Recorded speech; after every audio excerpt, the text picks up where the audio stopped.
La política de Platón nos propone la primera utopía occidental.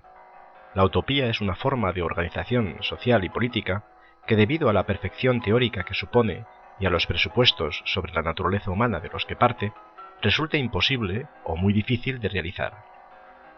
La palabra utopía es de origen griego y etimológicamente nos remite a un no lugar, utopos, algo que no se da en la realidad. No obstante, Platón no designa a su organización política como utopía.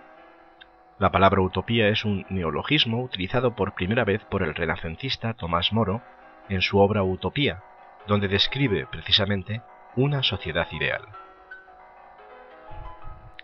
Generalmente, utopía es una palabra que tiende a valorarse en un sentido positivo, es decir, la utopía sería siempre algo justo, bueno y deseable.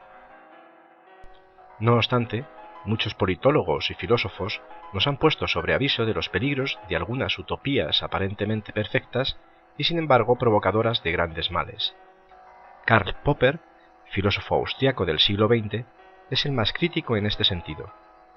Precisamente por esta controversia, por otro lado prácticamente inevitable en las cuestiones políticas, se suelen utilizar otras dos palabras que vienen a dar valor a la palabra utopía, que aparecería así como aséptica o neutra: distopía y utopía. Designar como distopía a una utopía política significa que nos parece injusta y por ende no deseable, bien por sí misma o bien por las inevitables consecuencias que de ella se derivan. Si la designamos como utopía, la consideramos justa, deseable y buena. Así pues, una misma utopía será valorada como distopía por unos y utopía por otros.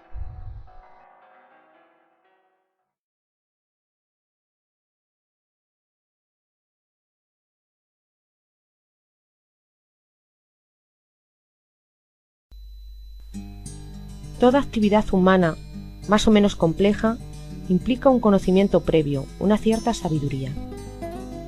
No todos los hombres están capacitados ni son aptos para hacer según qué cosas. Si se me estropea el televisor, no dejo que cualquiera intente arreglarlo. Me aseguraré de que el hombre que lo intente arreglar sepa cómo funcionan los televisores. Si se me estropea el coche, tampoco dejo esta tarea a cualquiera. Me aseguraré de que la persona en cuestión sepa lo suficiente para desempeñar su trabajo. Es evidente que los más aptos para arreglar televisores o coches son los que más saben de televisores y coches. Son por tanto ellos los que, en puridad, deben ejercer sus respectivas actividades. Para Platón, el gobierno de un Estado es una tarea complicada, más que arreglar televisores o coches. El gobernante debe diseñar leyes justas y administrarlas con justicia.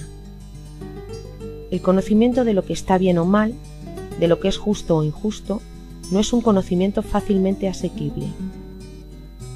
Si no investigamos, si no estudiamos y nos esforzamos, nuestros conocimientos de la justicia, el bien, etc., serán muy rudimentarios. Así pues, según Platón, no todos los hombres están igualmente capacitados para gobernar un Estado. Los más capacitados para esta tarea son los que se han pasado la mayor parte de sus vidas intentando saber, los filósofos. Los filósofos, si de verdad han realizado correctamente su camino de conocimiento, han llegado a conocer la justicia en sí y el bien en sí. Los filósofos son, por tanto, los que más saben de los conceptos éticos y políticos necesarios para gobernar un Estado. Son, pues, los más aptos o capacitados para la tarea de gobierno. En virtud de esta consideración, la política de Platón es una aristocracia o gobierno de los más capacitados.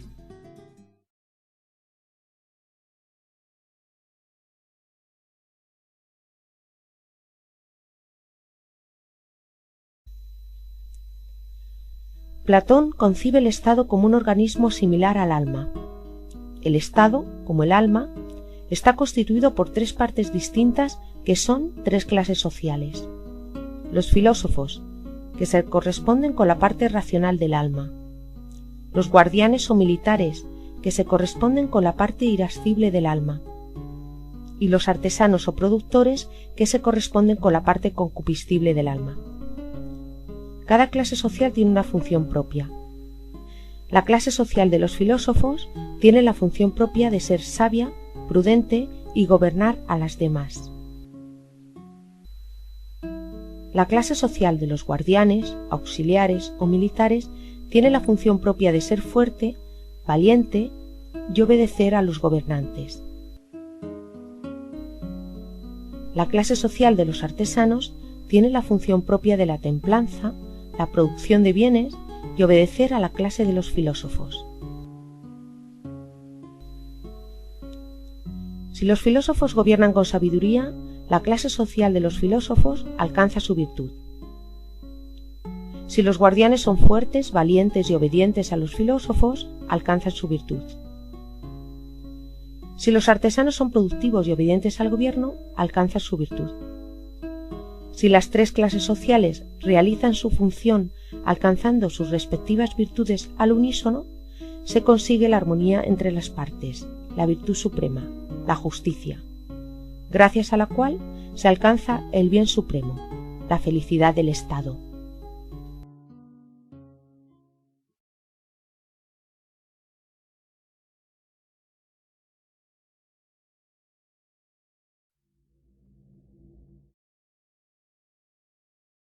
Respecto a los gobernantes y guardianes, la ley ha de tratar que estas dos clases no se enemisten, pues lo peor que le puede ocurrir a un Estado es que ambas clases se enfrenten. El motivo de disputa entre las personas es casi siempre la propiedad privada. Es fácil que alguien se enfade con otro porque le ha robado el reloj o ha invadido su casa. Para que esto no ocurra entre gobernantes y guardianes, la ley suprimirá la propiedad privada entre estas dos clases. Los hombres y mujeres vivirán en comunidad de hijos y bienes. En la comuna no existe institución familiar.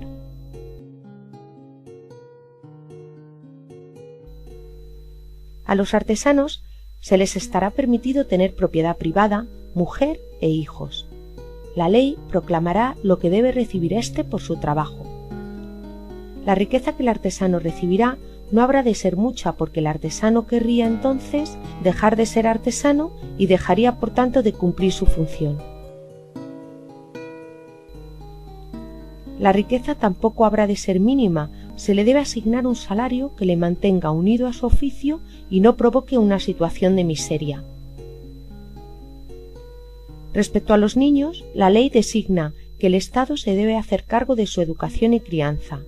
Además, el Estado gobierna las uniones de los progenitores en función de crear hijos sanos y capaces, y proclama el tiempo adecuado en que se realizarán las uniones. Respecto a las mujeres, el hecho anterior hace que éstas participen en la vida pública, en pie de igualdad con el hombre, tanto en la política como en la guerra, pues la mujer no se encuentra ya atada a la crianza de sus hijos. Platón considera al hombre y a la mujer con los mismos talentos y facultades.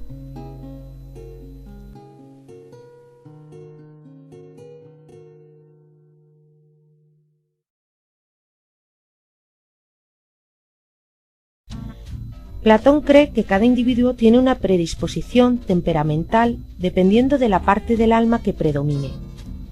La parte concupiscible es la que predomina en los artesanos. Mi temperamento está asociado a la parte del cuerpo del vientre y a los metales del hierro y del bronce. Tengo tendencia a dejarme llevar por mis apetitos y mis deseos. La irascible en los militares. Mi temperamento está asociado al pecho y a la plata.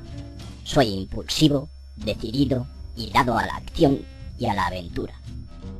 Y la racional en los filósofos. Mi temperamento está asociado a la cabeza y al oro. Soy reflexivo, teórico y contemplativo. Platón piensa que el temperamento se hereda de padres a hijos y que lo mejor que le puede pasar a un individuo y por ende a la sociedad es recibir una formación de acuerdo con su natural modo de ser y pertenecer a la clase social correspondiente. Así pues, el proceso educativo en el estado ideal de Platón tendrá dos tareas.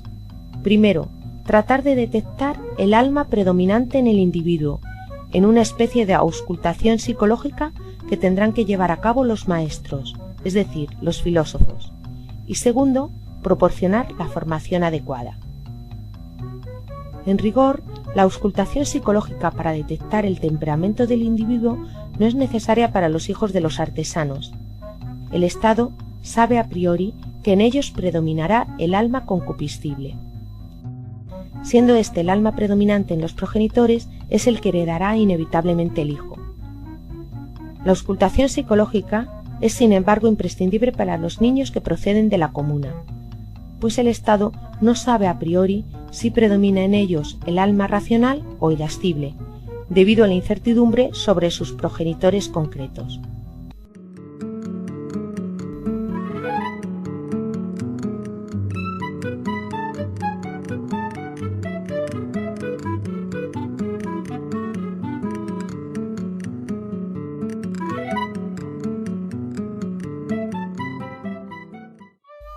El proceso de educación tiene 3 niveles: un nivel básico para los artesanos, un nivel medio para los militares, donde se enseñarán fundamentalmente matemáticas y estrategias guerreras, y uno superior para los filósofos, constituido básicamente por la dialéctica.